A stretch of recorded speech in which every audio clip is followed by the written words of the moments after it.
Assalamualaikum warahmatullahi wabarakatuh. Selamat sore. Perkenalkan, nama saya Olivier Levin. Di sini saya akan menjelaskan hasil dari analisis yang kami lakukan untuk dalam kebutuhan mengerjakan ujian praktikum pada praktikum text mining. Jadi judulnya adalah analisis otomatis genre cerpen berdasarkan konten naratif. Nah, untuk anggotanya sendiri di sini ada saya sendiri, itu Livian Levin, lalu dari Tuan Lo dan Vincent Krisnawan. Tanpa saya berlama-lama, kita lanjut ke sumber data yang kami kumpulkan dan kami dapatkan. Nah, untuk tema dokumennya sendiri ya sebenarnya nggak ribet-ribet banget, lebih ke kumpulan cerpen aja sih dengan genre kayak ada romantis, horor, misteri lingkungan, dan masih banyak yang lainnya. Nah, ini terkumpul sebanyak 97 baris. Lalu bagaimana cara kami mendapat semua data ini?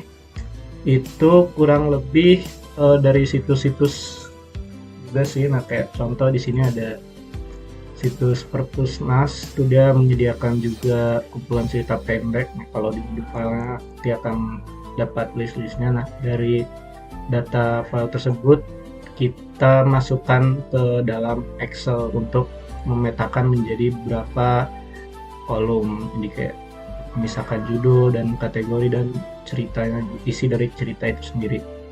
Nah, untuk ceritanya itu kurang lebih dalam satu baris ini terdapat 30 sampai 50 kata yang dimana sesuai dengan spesifikasi kebutuhan pada soal UTP yang diberikan. Lalu data tersebut kami format ke bentuk CSV, lalu akhirnya kita olah ke dalam aplikasi Orange.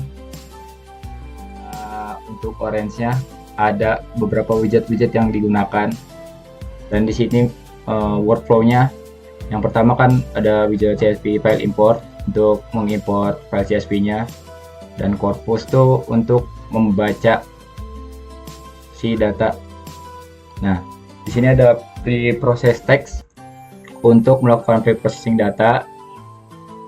Nah, ada ini workload untuk menampilkan data-datanya, save data, data tabel, sama untuk menampilkan data. Nah, di sini ada beberapa widget juga seperti random forest, net bias, logistic regression, prediction, distribution, dan sebagainya. Itu termasuk dalam widget untuk pemrosesan. Diproses di tiap widgetnya. Yang pertama ada process text. Di sini memakai transformation, meliputi lowercase, remove accent, parse HTML, remove URL, tokenization, filtering, dan juga normalization. Nah, selanjutnya setelah data dilakukan pre-process, lalu menggunakan back of word untuk ekstraksi fitur. Nah, pada select column ini kita gunakan kolom target, yaitu kategori. Di sini untuk klasifikasinya menggunakan 3 model, yaitu random forest, net bias, dan juga logistic regression. Pada random forest dilakukan test and score pada train datanya dan menghasilkan presisi yaitu 0,953, dan untuk net bias itu 0,273, dan juga logistic regression ada 1 di sini. Nah, hasil prediksi tersebut dari hasil test and score-nya lalu dilakukan prediksi dengan memasukkan data ulang. Lalu hasilnya divisualisasikan menggunakan distribution, yaitu berupa diagram chart dan juga table. Dimana di sini model yang optimal untuk digunakan yaitu ada random forest dan juga logistic regression. karena pada naive Bayes sendiri dari hasil tes and score-nya menghasilkan presisi yang hanya 0,273.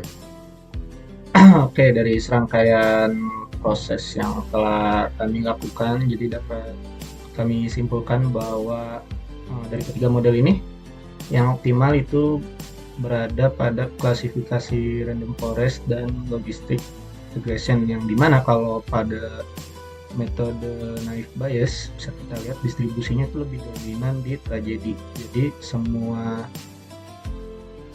prediksi itu dia prediknya tragedi. Nah, sedangkan untuk random forest dan logistic regression itu pendistribusiannya lebih merata ke semua genre, meskipun ada beberapa yang dominan. Karena kenapa akurasi ini kalau bisa dibilang akurasinya besar namun distribusinya kurang merata, nah karena kembali lagi pada datasetnya, entah mungkin karena kita kurang atau kurang banyak atau kurang variatif, jadi model hanya belajar dari 97 data ini, dan juga udah kami tuliskan pada laporannya. Untuk kalau di laporan dia hanya mencantumkan 2 genre yang dominan, yang dimana itu fantasi dan horor. Di temuan ini juga membuka peluang besar dalam pengembangan sistem klasifikasi otomatis genre literatur yang tidak hanya akurat, tapi juga adaptif terhadap berbagai gaya penulisan cerpen. Nah, dengan kata lain, komputer bisa membaca cerita, tak hanya membaca cerita saja, namun juga bisa memahami esensi dari cerita itu sendiri berdasarkan konten dari cerita tersebut. Sekian, terima kasih. Bagaimana pemirsa? Mudah bukan untuk membuatnya?